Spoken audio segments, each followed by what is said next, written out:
अंबाला शहर के दुर्गानगर के रहने वाले युवक मुकुल सचदेवा ने एक बार फिर से अंबाला शहर का नाम रोशन किया है। आपको बता दें, मात्र 30 वर्ष की उम्र में जब युवक अपना कैरियर बना रहे होते हैं, उस समय यह युवक सनातन की जड़ें मजबूत करने का काम कर रहा है। पहले भी अयोध्या में श्री राम मंदिर बनने के बाद मुकुल सचदेवा ने अंबाला से अयोध्या तक पैदल यात्रा करने का प्रण लिया था, जिसको उन्होंने सहर्ष पूरा भी किया।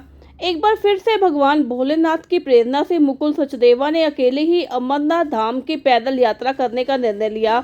उन्होंने यह यात्रा शुरू करने से पहले सर्वप्रथम भगवान भोलेनाथ का दुग्धाभिषेक किया और पूजा अर्चना की और अपने माता पिता और संबंधियों का आशीर्वाद भी लिया।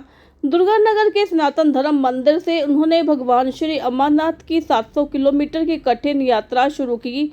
मार्ग में आने वाली कठिनाइयों के बारे में मुकुल ने कहा कि रुकावटें व मुश्किलें पहले भी आई थी और अब भी आएंगी। उनको अपने भोले बाबा पर पूरा भरोसा है। उन्होंने जो विचार उनके मन में लाया है वो तो उनको ही संभालेंगे और उन्हें अपने पास बुलाएंगे। युवाओं के लिए मुकुल सचदेवा ने संदेश दिया कि हमें सात्विक भोजन अपनाना चाहिए, मांसाहार और मदिरा पान को छोड़कर शाकाहारी बनना चाहिए और पशुओं को बचाना चाहिए। वहीं वार्ड पार्षद सदूल सिंह भी इस अवसर पर मुकुल को हौसला बढ़ाने पहुंचे। उन्होंने कहा कि यह बहुत कठिन कार्य है और ये यात्रा करते हुए लगभग 1 महीने में अमरनाथ पहुंचेंगे और भगवान वे भोलेनाथ से वे ये प्रार्थना करते हैं कि मुकुल की यात्रा सफल हो। वहीं मुकुल की बहन भी इस अवसर पर काफ़ी उत्साहित दिखाई दी। उन्होंने बताया कि उन्हें अपने भाई की अमरनाथ यात्रा पर बहुत गर्व महसूस हो रहा है कि वह धर्म के रास्ते पर चल रहा है और भगवान हमेशा उसकी रक्षा और सहायता करे। अमरनाथ यात्रा पर निकले हैं, क्या बताना चाहेंगे? हर हर महादेव सभी को। मेरा नाम मुकुल सचदेवा है और मैं अंबाला शहर का रहने वाला हूँ। पहले मैं अंबाला से अयोध्या की पैदल यात्रा कर चुका हूँ। अब मैं अंबाला से बाबा बर्फानी अमरनाथ जी के दर्शन के लिए 700 किलोमीटर पैदल चलकर जा रहा हूँ। मेरी उम्र 30 साल है। तो सर, आपको ये प्रेरणा कहाँ से मिली? देखो, प्रेरणा किसी के मन में, किसी के लिए सोचना भी मुश्किल है, लेकिन जिस पर भगवान की कृपा होती है वही ये काम कर सकता है। मैं मानता हूँ कि भगवान ही मुझसे करवा रहे हैं, मैं कुछ भी नहीं कर सकता। तो पहले आपने ये सोचा है कि आपने पहले जो सफर किया था वो मैदानी एरिया का था और अब पहाड़ी एरिया में भी आपको जाना पड़ेगा, जहाँ पर आपको आश्रय भी नहीं मिलेगा, तो वो क्या कहना चाहेंगे इस बारे में? देखिए, कठिनाइयाँ पहले भी बहुत आई थी, अब भी आएंगी मुझे पता है, लेकिन मुझे अपने बाबा पर पूरा भरोसा है।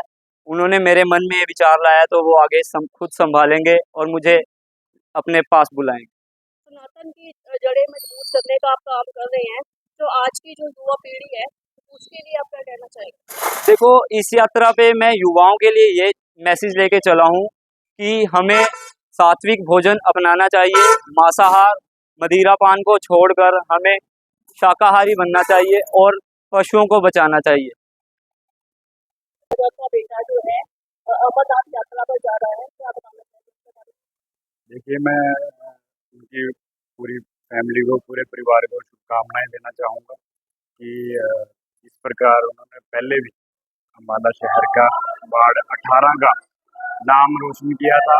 पैदल वो पहले गए थे श्री अयोध्या जी राम मंदिर, और आज फिर भाई मुकुल सचदेवा अंबाला से अमरनाथ जी के लिए पैदल यात्रा का शुभारंभ किया है उन्होंने। तो इस अवसर पर मैं मुकुल सचदेवा जी को और उनके पूरे परिवार को एक परिवार की हौसला अफजाई करूँगा, क्योंकि ये बहुत कठिन कार्य है। भोलेनाथ जी की कृपा से वो लगभग 1 महीने के अंदर इस यात्रा करते हुए पूरे 1 महीने में वो अमरनाथ जी पहुँचेंगे, और मैं उनके पूरे परिवार को धन्यवाद देना चाहूँगा और भोलेनाथ से प्रार्थना करूँगा कि भाई की जो यात्रा है वो बिल्कुल सफल रहे और मंगल है। मेरा नाम मोनिका है। मेरा भाई अमरनाथ यात्रा में जा रहा है, तो मुझे बहुत खुशी है, मुझे गर्व महसूस हो रहा है कि वो धर्म के रास्ते पर चल रहा है। भगवान आगे भी उसकी रक्षा करे, हमेशा उसकी सहायता करे भगवान।